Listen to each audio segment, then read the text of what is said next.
الحمد لله وحده والصلاة والسلام على من لا نبي بعده أعوذ بالله من الشيطان الرجيم وإذ يقول المنافقون والذين في قلوبهم مرض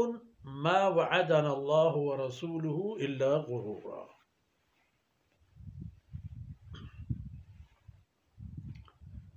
سبحانك لا علم لنا إلا ما علمتنا إنك أنت العليم الحكيم رب اشرح لي صدري ويسر لي أمري واحلل عقدة من لساني يفقه قولي واجعل لي وزيرا من أهلي رب زدني علما وارزقني فهما ثم أما بعد گرامی قدر بھائیوں بہنوں پیارے بچوں،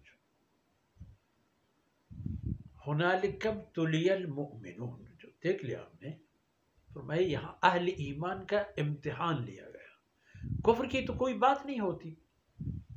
ان کو تو ہر حالت میں اپنی موت نظر آ رہا تھا، موت ان کے لیے، لیکن اہل ایمان کے لیے یہ امتحان تھا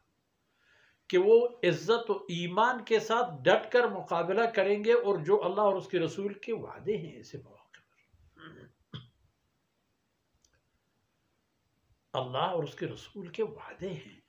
ان وعدوں کے مطابق جب کفر و اسلام کا معرکہ ہوگا تو اہل ایمان اور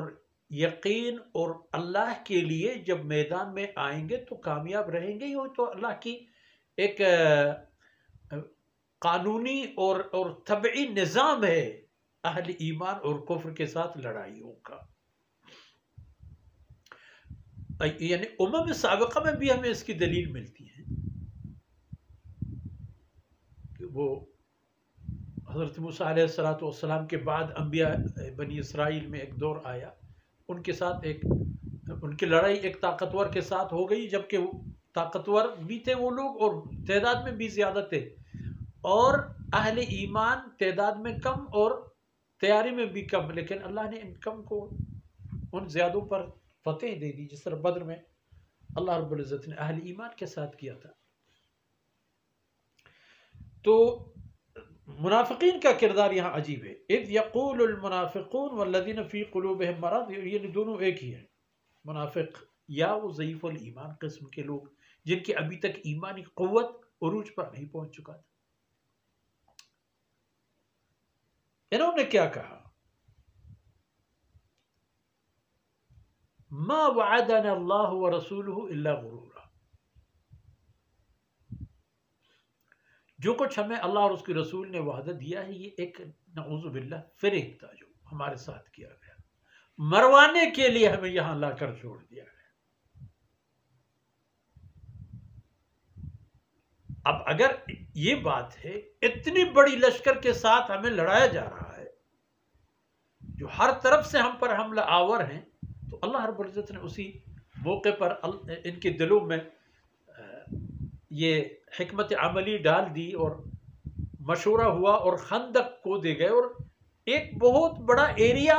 اسی خندق کے بدولت ان کے حملوں سے محفوظ رہا، اور جو چھوٹے موٹے اور ایریا تھے ان کے ساتھ بہترین مقابلہ ہوا، اور عاقبت الامر جو اللہ کے حکم سے تیز ہوا اور فرشتوں کی جماعت آ گئی تو بات ختم ہو گئی، مسلمانوں کو اللہ نے عزت بھی دے دی اور کفار ذلیل و شکست خوار ہو کر بھاگ گئے۔ لیکن منافقین نے یہ کہا کہ ما وعدنا اللہ ورسولہ الا غرورا،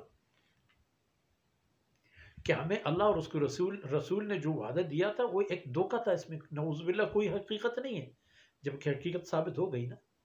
تو یہ باتیں ان لوگوں کی دوران جنگ کی باتیں تھی، جب جنگ ختم ہو گئی، بات چیت ختم ہو گئی، تو پھر ان کے لیے کوئی بات اور کوئی بہانہ نہیں رہی یقین کرنے کے علاوہ۔ تو بہرحال یہ فرماتے منافقین کا وتیرہ تھا، اور اگلے آیتوں میں مزید ان کی خباثتیں ہمیں دیکھنے کو ملیں گی۔ وصلی اللہ علی نبینا محمد وعلی آلہ وصحبہ